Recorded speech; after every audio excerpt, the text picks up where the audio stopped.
Hello and welcome to the Auditing Antics Podcast. So we had a little bit of a change for today. We were going to have Sean and Eric join today, but Sean does unfortunately have some family business that he's got to attend to, travel, things like that. And, family definitely always comes first. So we will welcome them back towards the end of this month, and we will, be happy to have them then. Now, one other thing, and Michelle, I was thinking about this. We need to talk to Dad to get you a shirt. So I wanted to Yes. point out my lovely shirt that my dad made, this one for Auditing Antics Podcast. I must be the favorite or something, Michelle. I'm not really sure where yours ended up. Hey, I get all the Disney shirts, so Yeah, yeah. Although I we just get different types of shirts. Yes, exactly. We do joke. We were joking earlier this week. My brother has access now to our dad's fishing boat, so he must be He's the clearly the favorite. favorite. He got an entire boat. Um, all right. So today we're going to be talking about auditing and more specifically an audit plan. So, I know that whenever I speak publicly, I talk a lot about why external audits are so important. And, I get asked a lot of the same questions about, providers that should be audited, sampling, the size of the sample, the mix, the case mix of the sample. What do you look at as a passing score? All of those things. So we're going to talk more specifically through that today. And I do just want to point out, if you are watching on YouTube or LinkedIn, you'll see a graphic on the screen with us today. And I did go in and create a guide, more of, a plan, an audit plan for you to use as a framework. You can go to my website, stephanieallardconsulting.com, and right on the homepage, you'll see a box there. You can download this audit plan to help you stay on track and, maybe even start conversations if this is something that's difficult for you and your organization. Now, Michelle, one of the things that I get frustrated with the most is, talking with different organizations, regardless of size. A lot of times they are focusing only on the cost of what audits and monitoring, have towards running a business, right? And especially when we're dealing with smaller practices, they'll think to themselves, oh, well, we're small. We don't have to worry about that. We're going to stay under the radar. Or if they're large, I'm even coming across situations where organizations that have a very high volume of providers want to try to figure out monitoring and risk mitigation without actually taking a look at every practitioner in their organization. And I think, regardless of size, that really comes with some challenges because there's no way for us to have a good grasp on what your compliance looks like, what your risk level looks like, unless we have clear insight into what your individual providers are doing. Yes, exactly. And one thing that I think we all can recognize, coder auditor, is that even within the same practice, you have a wide range of what providers are doing with their coding and billing, even though they could be doing the same exact thing, seeing similar patients. You will find multiple different, you'll see some that do really well, and then you will find some that do really bad, and then there will be some in the middle. So you can't say, well, we'll just pick and choose which ones and then determine as a whole for the organization. You need to start with everybody, and then as you implement this process, you can kind of whittle that down to who are the problem children. We will say, Yeah, I don't know what other word they to would love use. to be called that. I know. As I'm saying that, I'm like, geez, that's going to go over great. But who are the problems? Who are the ones that are putting you at increased risk? And then you take your plan and you change it surrounding those findings. So it really isn't an option. I mean, there is going to be a cost, but how much more costly is it going to be to have to defend yourself and send money back to the payers when they come back and say, we've identified an issue? So think about that. Yeah, right now, this is a cost and it seems expensive, but how much more expensive is defense going to be? Well, and I think, the various laboratories that I'm working with right now are a really good example because we're in this place right now where PCR testing, a lot of the PCR panels, which falls into molecular testing, is really expanding from the clinical side, where we don't have that only in the respiratory space, where we have more guidance, coding guidance surrounding that. We have a lot of testing that's happening with urine for UTI, with wounds, GI, all these different areas. And as I'm working with each of these individual labs from a defense perspective, by the way, one of the things that I keep hearing is, why are we being singled out? Because all we know that all of the labs are doing this, or labs, I shouldn't say all, but a very high volume of labs across the US are doing it. And, while we come in and are able to formulate a defense, we look at documentation, we a lot of times can support things like medical necessity. We're still having to go back and fight that. And, some of the clients have been frustrated by the cost of expert analysis of their documentation, of the way that they're doing their testing, their coding, their billing. And this is something where, to your point, Michelle, regardless of specialty, regardless of service, this really is something that will eventually catch up with you. And, if you're a smaller practice, maybe you're not going to need as much monitoring if things are in place, maybe that one audit a year, you're good to go. Then, hey, we come back and look next year. Another thing we have to remember is that if you have a good comprehensive external audit being done, you're going to get feedback on more than just the coding and what goes out the door for billing. What I mean by that is, we're going to be looking at things like use of copy and paste, which plays into medical necessity, which can be very subjective. Our favorite subjects of incident two, split shared services.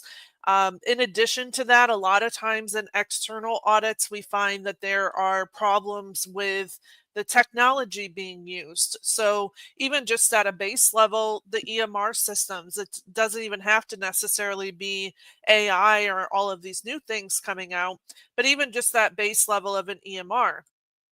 And one thing that everyone needs to remember is that when you're purchasing these products, when you're implementing these things, you're not purchasing long term monitoring from these companies.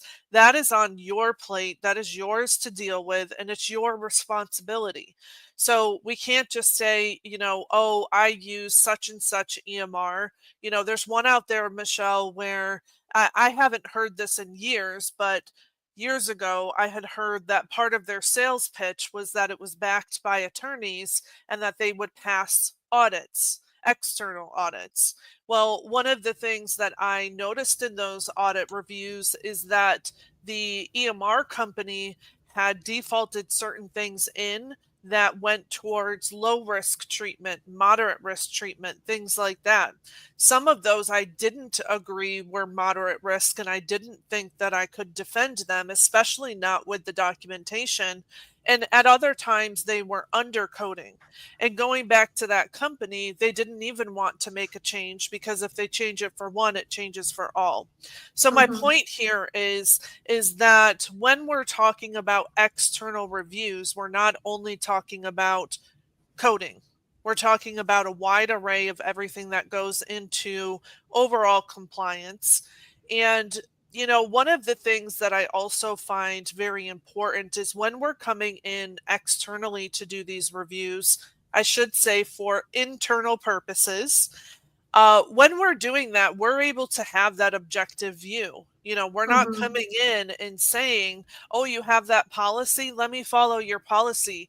You have it Exactly. in place, so it must be right. I'm not going to validate it, I'm just going to use it.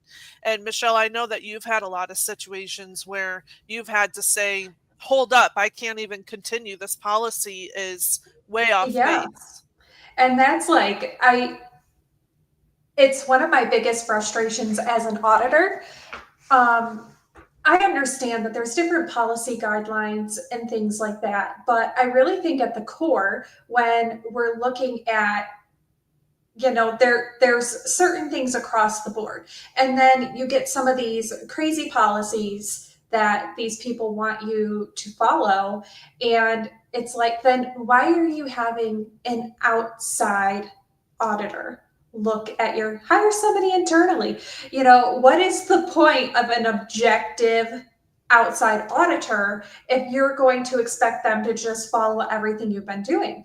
It's it's like, this isn't just an audit of, like you said, of the provider's work. It's an opportunity to take a look at your internal policies, take a look at your current coding practices. Maybe this is a problem that's identified on a provider audit, but it's identified as a coder issue.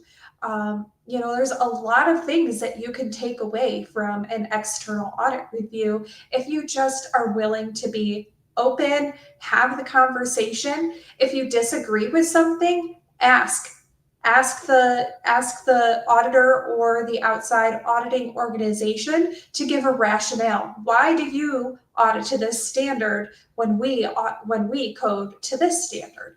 And a lot of times you can have those conversations and come to a realization that something needs to be changed. Or maybe the auditor says, okay, I see what you're saying, I see, this guidance and things like that, we can change the audit.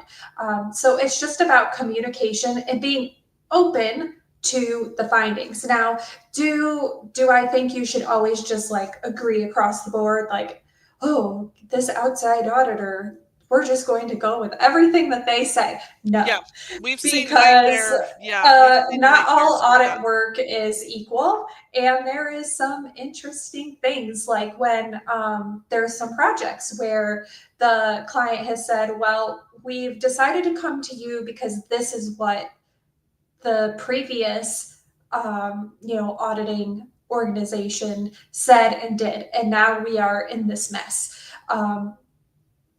That's that has happened, and it's just, sometimes it's like, holy cow, this is what they were telling you to do, or the findings that they were giving you. So by all means, not all auditors are created equal, but you should be willing to take a look, and yourself take an objective look at the feedback you're being given. And is there not just provider, you can take that audit and say, I may score it as the auditor a certain way. You may take that audit and in your organization choose to penalize the provider how you want. It doesn't change the score, but maybe you say, okay, this is something that should have been removed from the system. I know we had something earlier, a couple weeks ago, where it was like that. Really, the code shouldn't have even been available in the system anymore. So we really didn't hold that against the provider because they were just doing what they knew to do. So there's things like that that can be changed, and within your organization you can decide those things. But you have to be willing to allow it to be objective and take a look at those results objectively. Yeah. And, to your point, I want to go back and talk a little bit about finding a consultant, right? Because, or an auditor, whatever you want to call them, the person who's going to review your documentation and coding and give you feedback. One of the things that I find interesting is I've heard in the industry over the past month that there's been situations coming up where there are different organizations where, frankly, you can get dirt cheap pricing, right? But you've Mhm. got to think about what is the background of that particular organization. And not even that, but if you're working with a larger organization, are they allowing you to meet with the people who are going to be touching your samples, who are going to be doing the reviews, or maybe doing QA oversight of the reviews? It's very important to make sure that you're not engaging with an organization that is essentially, for lack of better words, faking it till they make it, right? Yeah. That's something where when I have new clients, for example, I always want to have what I call a discovery call. I want to meet with them. I want to give them opportunity to ask me questions about myself. I like to provide my CVs so they see my experience, they see the specialties, the patient settings. We talk about, yes, I have experience from preventative perspective, also the defense perspective, which really can give some different viewpoint. But when you are engaging with these large companies, for example, and you go to their website and there's hundreds of people listed or 50 people listed, and they're all these higher up, very top heavy companies, you don't know who it is that's doing the audit work. You don't know their experience. You don't know their training. You don't know what standards they hold their own staff to. Mhm. Those types of things is where it can be really difficult to engage with external people. And I understand that, I've also met people that have been burned by companies like that. So it's important to not just sit here and listen and say, oh, I've got to go get an external audit now. I listen to this podcast, or, I hear it mentioned constantly. No, you want to do your due diligence as well. You want to make sure you're comfortable with the company you're engaging with. You want to make sure it's very clear what you need from the review. Another Mhm. thing I've heard lately, which I guess it just depends on the business model, but sometimes organizations are set up in a different way where their structure is not going to align with what you need from the compliance perspective. So, for example, there's companies out there that are more structured to help you create what would be missing from a compliance department, an overall compliance plan, and then a portion of that is auditing. Those types of companies you're going to find are typically going to want, a monthly allocation paid every month towards those services. There's other companies and organizations like mine and like others where you can come to us and say, hey, I've got this concern. I need help with either this particular target audit or probe audit, whatever you want to call it, or with the annual plans, where we'll just break it down, focus on what you need for yourself and your audit plan. So there's a lot of different structures. It's not one and the same. And don't be afraid to talk to different companies. I have a lot of clients that initially came to me and said, hey, we'd love to set up this discovery call, but we are talking with other organizations as well. If you don't mind, let's meet, let's talk, and then they get back to me later whether or not we're going to engage. We need to have that, because to accomplish what needs to be accomplished through an external audit, you've got to have that relationship, you've got to have that trust. And, Michelle, we have seen situations where people have gone with the cheaper option, Mhm. and the outcome of that is having to try to defend something externally that there was no defense for because they shouldn't have been doing it. So Yeah. I say all of that because it's very important to have external input. Even if, to your point, Michelle, we have different viewpoints, even if the outcome of that is both of us coming back to the table with the resources that we based our opinion on, and then from there, you decide as the organization what level of risk you want to take on. That is Mhm. perfectly fine. But you need to have this clear insight. You don't want to just take the word of these cheaper options and say, oh, well, they told me this, it must be fine, because that's not going to be a defense later on. Yeah, and another thing that you have to consider in this, it's an excellent point. Like, price shouldn't be your only deciding factor. A lot of times, you get what you pay for lack of better terms. But price should not be your only deciding factor. You should also be considering your volume. Are they able to handle the volume that you need to have done within the time frame that you need to have it done in? So asking those questions about who is going to be performing these audits, what is the expected turnaround time, what is the availability for calls and feedback and things like that. You have to consider all of these things. And just because a company claims to be larger does not mean that they are able to put out these high volumes with good quality.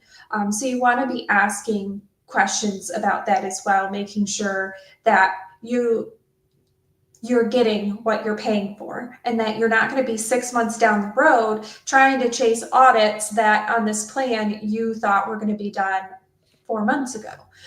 So And real quick, Michelle, so that's a good point. That's another part of what I like to focus on is expectations from both sides. yes. Whether it's a part of that discovery call before we engage or a kickoff call when we're ready to start, we need to understand the workflow of these audit plans and what's going to be done, and we need to set expectations.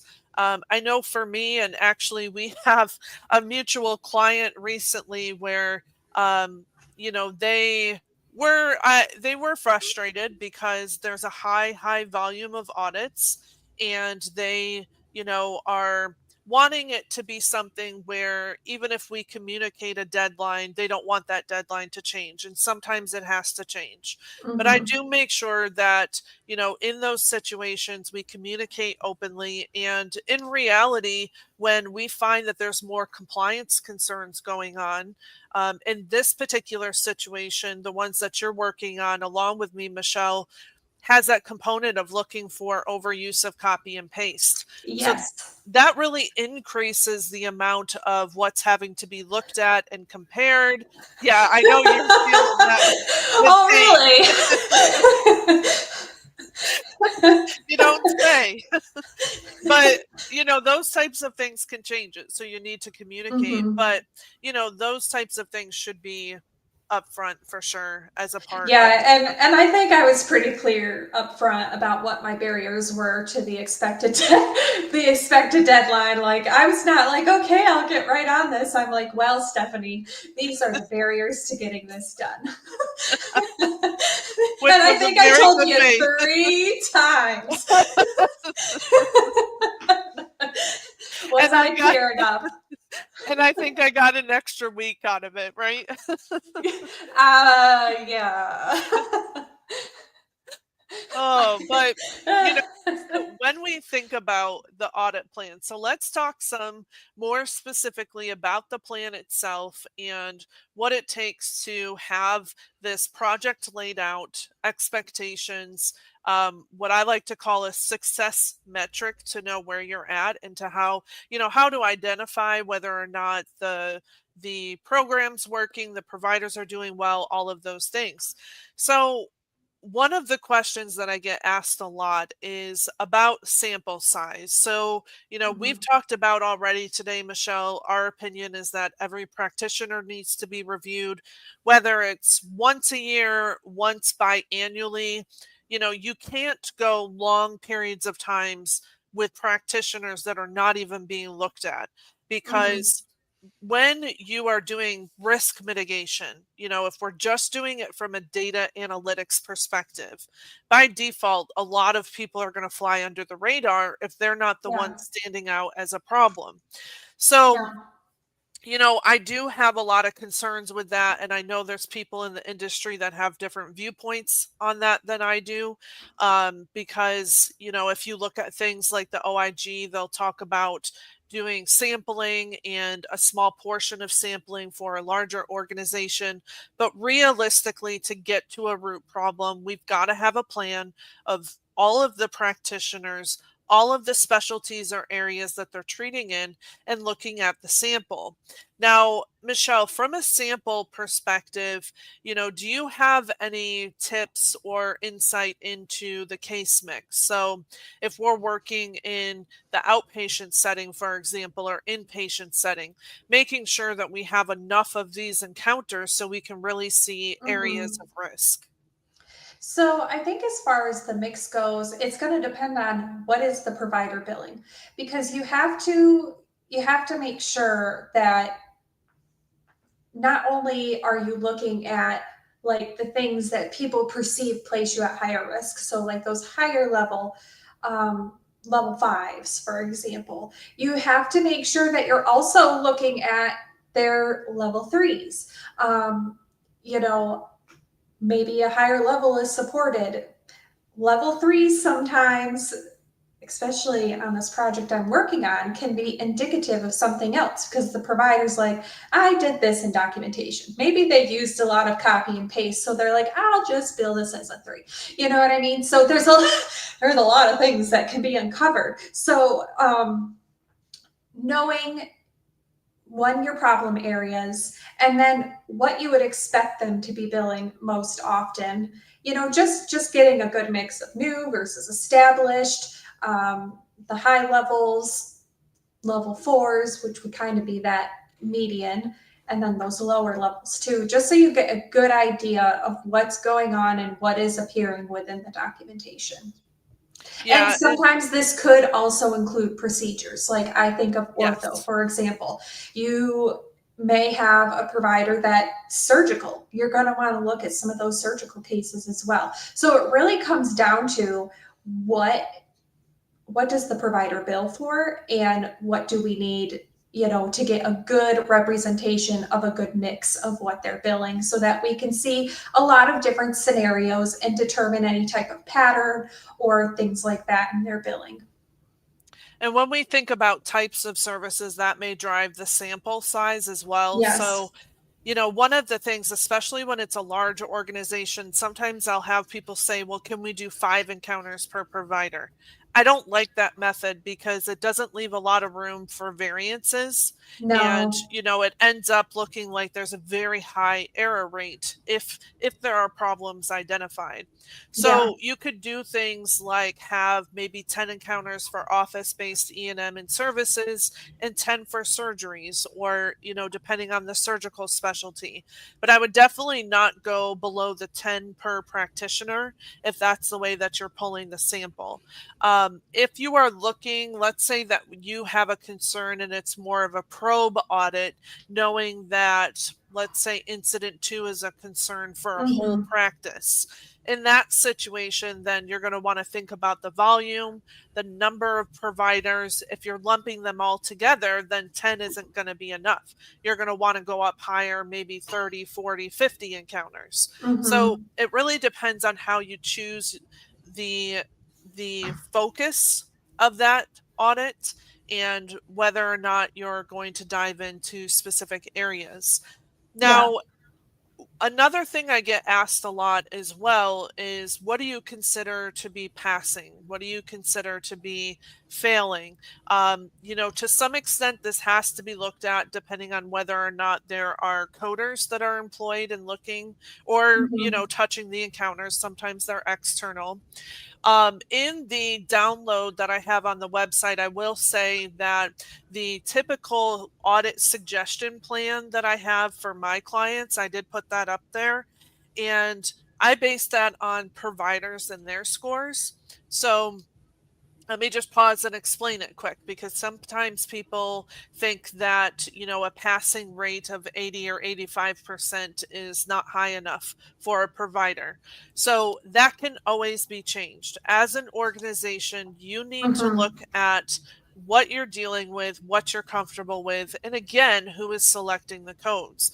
The reason that I say 80% is a passing rate with 20% error rate is because when we look at things like a TPE audit, most of the MACs will gauge the passing rate at 80% or above, or 20% error rate or below. So that's where I base it as kind of that starting point or that medium. It's up to the organization if you want to lessen that and you want more accuracy from your providers. Now, when we have coders that are touching claims, the other thing that can happen is sometimes organizations like to look at the code the provider selected initially, if that's a part of the workflow, hold them to a certain percentage standard, and then Mhm. score out the coder and hold them to a higher standard. Yeah. So, realistically, coders have more time, right? That is their job, to Mhm. focus on reviewing it, knowing the guidelines, selecting the correct code. So, I've worked with some that have had, 95% as a passing rate. Yeah. Do you recall in your past, Michelle, what you've been held to? Um, Or were quality audits done? I would say for me, it's when been I was a 90, coder, 95%. Yeah. Yeah. when I was a coder, there was never quality. Alarmingly enough, never Yes. In a quality. hospital system. That's scary. Mhm. Yes. Brand new, 13 years in banking. Sure, my quality is great. Had to Google what BP meant. No, I'm just kidding. I am just kidding. Well, I have something funny around that too. When I started, I was trained by somebody who, I don't know their background or who gave them insight, but they looked at only the table of risk at the time. I had no idea that there were points for diagnoses and data points until later when I had a different person who was an educator over me. And they were like, well, what are your data points? And I was like, what is that? I feel like this level supported. I feel it came to me in a dream. Yes. So, yeah. So, coming back to that, you could say, for a coder, you want 95% Yeah. accuracy, 90% accuracy, something like that. Yeah. Um, and, There one of the, definitely should go ahead. be there should be something that as an organization you hold people to. I know I work with a client where they're at 90%. They require 90% For or providers? higher for providers. It was 80, then it went to 90, then it went back to 80 if they got a 90. Now they're just at 90. So, it's something within your organization that you need to discuss, and it should be pretty standard. Don't make it complicated. Yeah, You don't, know? I don't. mean, and also in addition to that, have an escalation plan in Yes. place. I know that's kind of taking it away from metrics, but I'm thinking in my mind, I get these audits and they're like re-audit number 4. And it's like, why are we even doing a re-audit number 4? Why is this, you know what I mean? Like number 4, this Yeah. provider is not even listening to what you are telling them. Yeah. Where's the accountability? And Yeah. I won't, I could get on a soapbox right now about accountability based on some physicians that I'm dealing with that are just can't even believe things that they are saying out of their mouths. But we're going to talk about that later this month with Scott Kraft. So I will Hmm. not go down that trail right now. But one thing I wanted to mention, so about the escalation, in the PDF download, there is a page that I have in there based on percentage, what a plan could look Hmm. like. Again, you decide, it's just my suggestion. But in that plan, there is escalation that needs to be built in from the perspective of, okay, if we have very high error rates, Claims cannot go out the door. They've got to be held. If you don't have coders who are looking over that, you have to have somebody designated who's watching those and not just letting them go out the door. Mhm. There's a lot of risk, especially when you've identified what the problem is. We have to make sure that we're paying attention to that, to what's happening and what we know is wrong. So, as a part of the audit plan, based on higher error rates, there's suggestions about holding and doing pre-bill review, education or feedback sessions, additional re-audits after education's been done, then hopefully they will pass. To your point, Michelle, if it continues, you've got to have people in administration, both Mhm. from the perspective of compliance and clinical side. You know, for example, even when I have compliance concerns and questions about a provider's note, I also, as a non-clinical person, am terrified at times when I see in notes, knowing that, oh, that Mhm. could have been my family member. What if I log into a Yeah, portal and they say, oh, patient's doing great? And then, like, what did they come in for? No idea as to exactly. what's taking place and what's happening. Yeah. So there's got to be some balance there, and there needs to be communication, but there has to be follow up. When there's not accountability, it is madness, and What's the it's like a purpose? circus. Yeah, there's no purpose at all. What's the point if there's not going to be any accountability? Yeah. So Pam made a good point, and I wanted to put this up here because I thought about this and then didn't say it when we were talking about 20% passing, 25% or 15% passing. The other thing to keep in mind is that with the OIG, when they have organizations, specifically organizations that are in CIA agreements with the OIG, so after Mhm. you've gone through, you've pretty much gotten in trouble and they're all up in your business for multiple years, you have to maintain a 95% passing rate.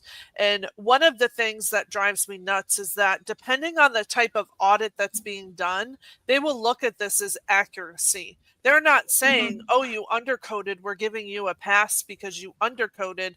They're wanting accuracy. So Yeah. all of these things have to be thought about when you finalize what you want to implement into your organization. So use it as a framework, but think through that, have discussions about it, and make sure, you understand and agree on the risk levels that are going to pursue based on the passing rates that you put into place. Yeah. All right. Absolutely. So we'll go ahead and end it there today. Again, I know that I said this in the beginning, but you can go to stephanieallardconsulting.com and download the audit plan. And again, hope Sean and family are doing well, and we'll see Sean and Eric back here towards the end of the month. All right, see everybody next week.